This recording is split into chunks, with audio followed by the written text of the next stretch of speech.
Assalamualaikum and hi everyone. I am Madam Yusnolisa. If you are new here, welcome to my channel.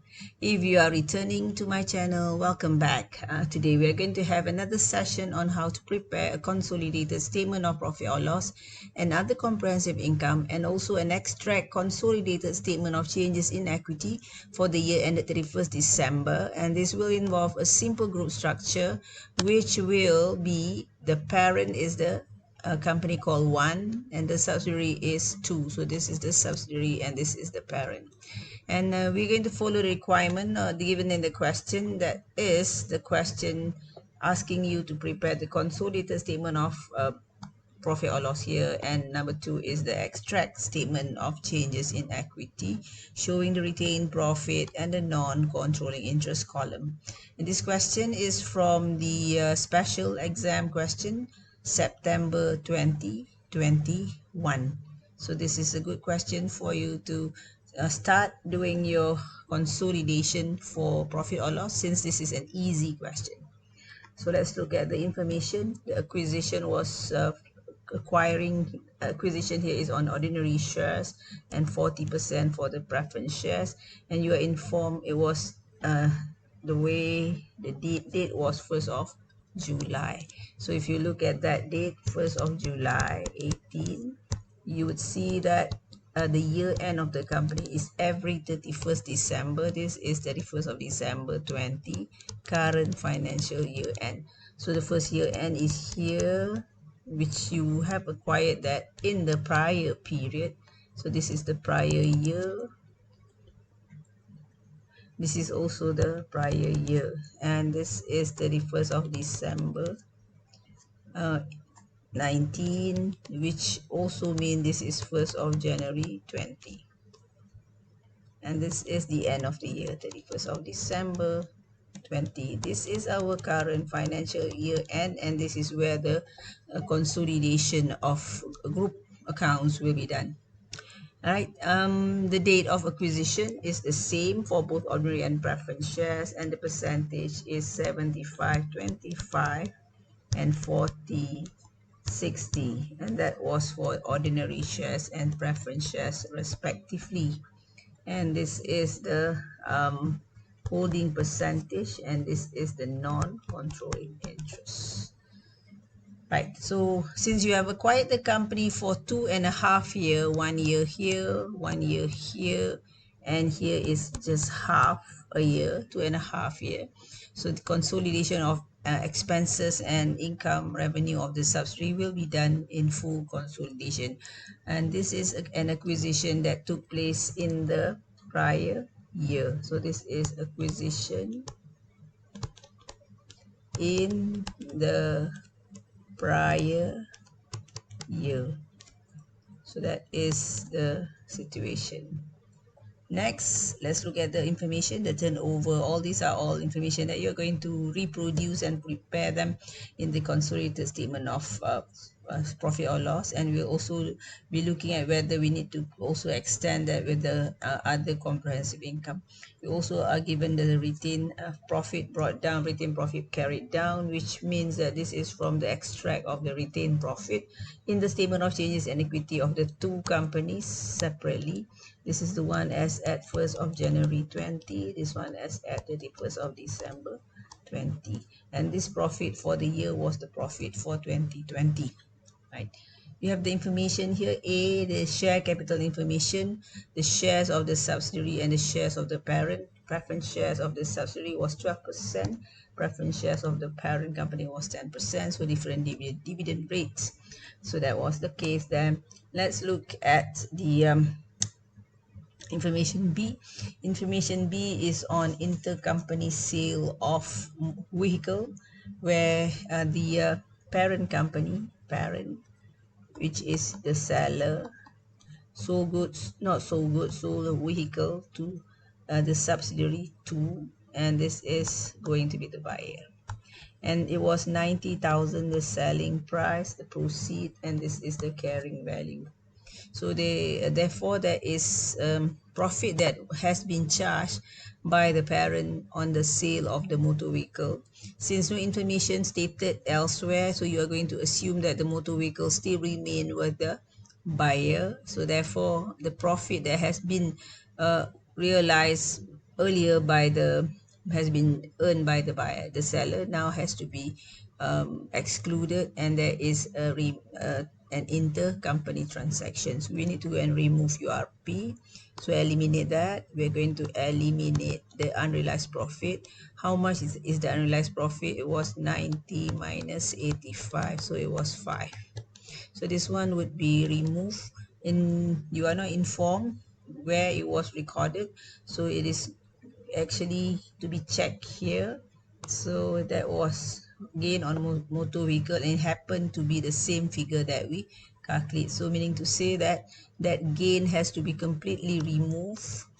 Gain on disposal removed, because these are all intercompany transaction that will be credited to vehicle of the buyer. So the gain that you remove is the gain under the column of the seller, that is the parent company. There is no need for you to go and adjust the profit attributable to the non-controlling interest, since the seller is the parent company.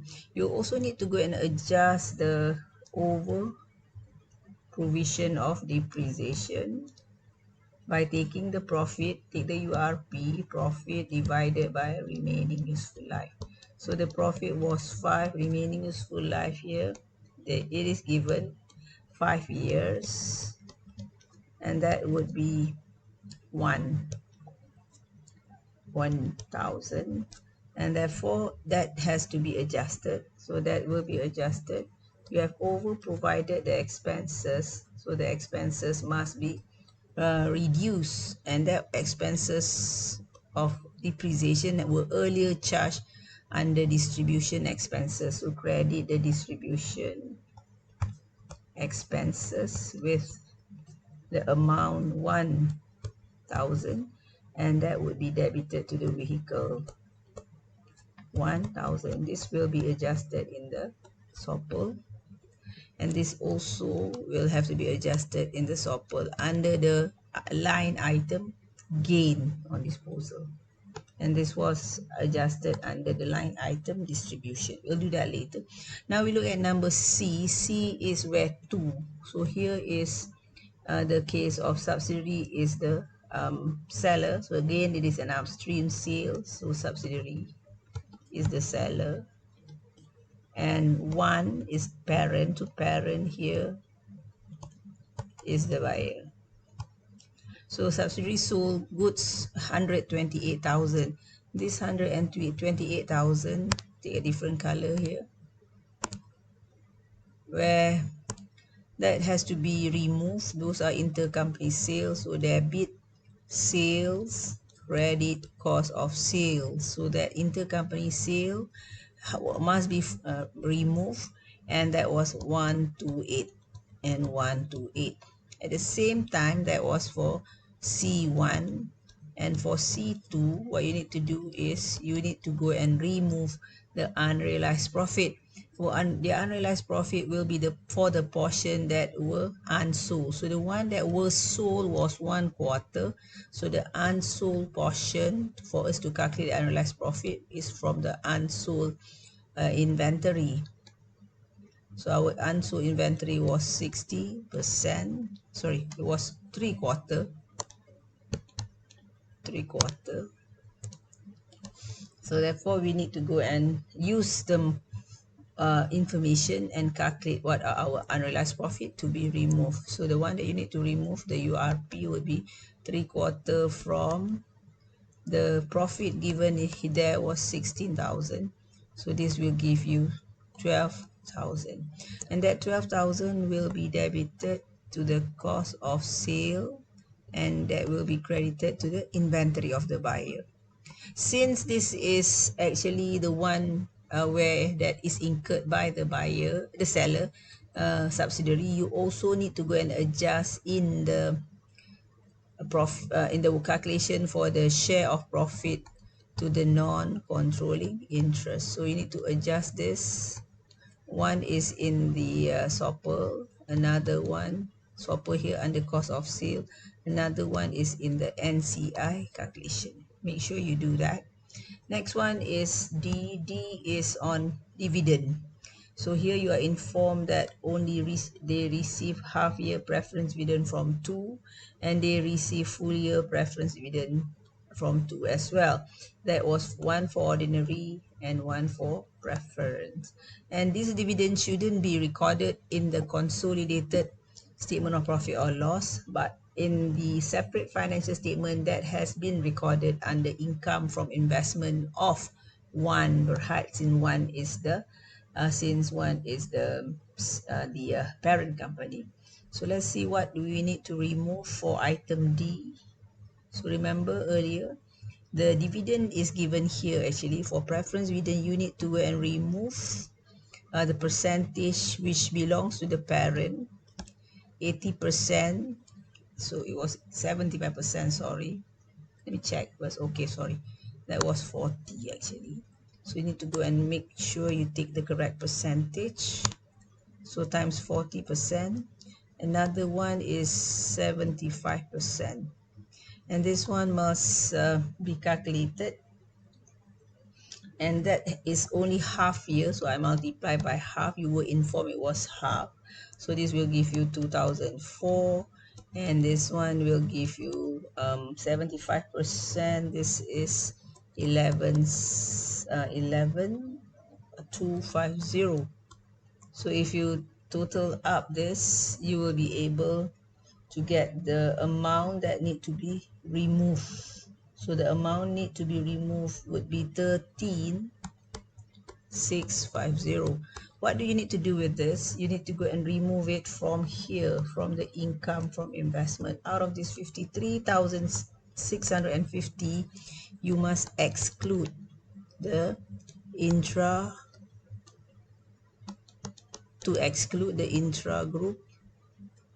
dividend. How much? I've already calculated. It was 13,650. So that would be debited, because you want to remove, right? Debited from the income from investment, and that will be credited to the dividend receivable. So you will remove from the dividend receivable. So therefore that is this amount that you will remove. So later when you prepare your SOPL, make sure you reduce this amount to your income from investment. Okay, done. And at the same time, let us look at what are other requirements. Okay, E is about impairment of goodwill. So impairment of goodwill should be adjusted. It was impaired by 80,000.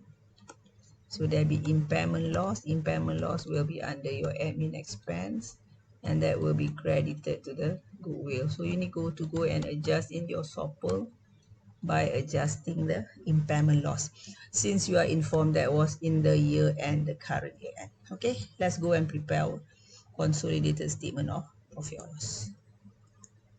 Number one is that you need to go and show the revenue or the turnover.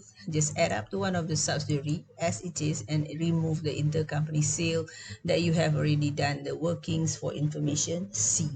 Second one is that you need to go and adjust the cost of sale to reflect only the cost of sale of the group.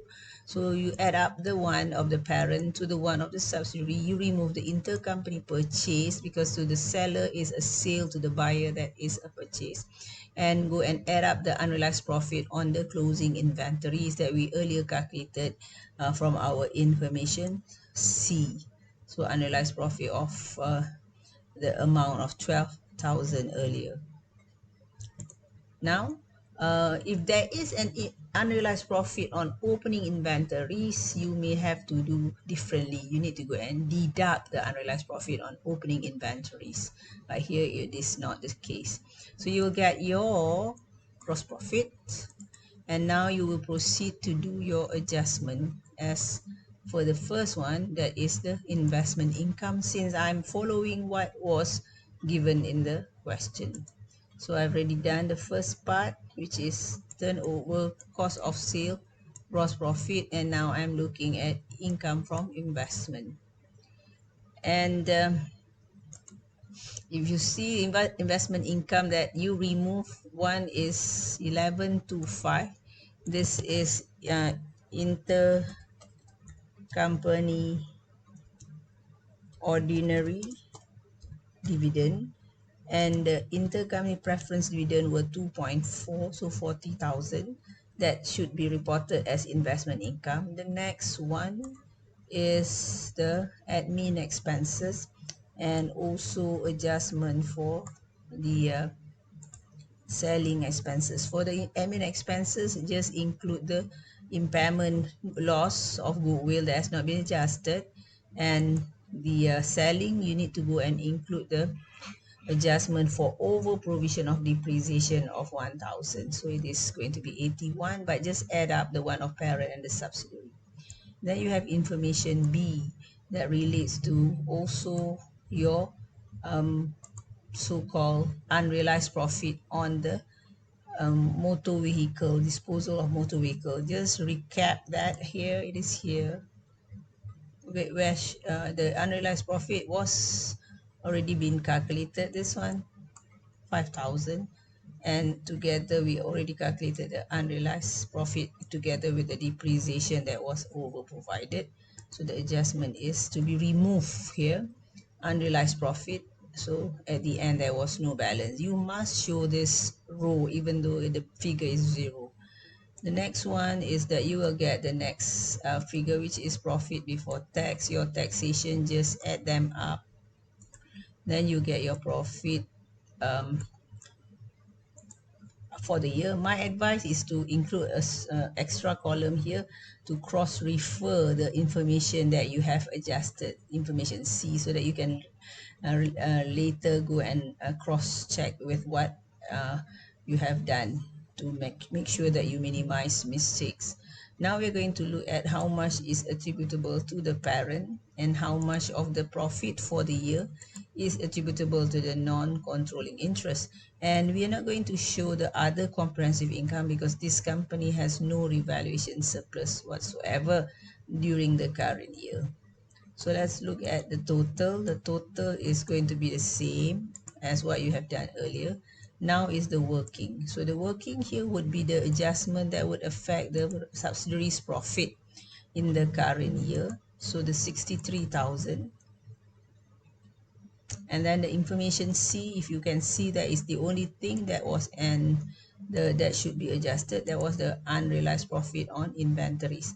You will not adjust the unrealized profit on motor vehicle or the over provision of depreciation because the seller is not the subsidiary. We will put here those things if the seller is the subsidiary. Here the seller is the parent.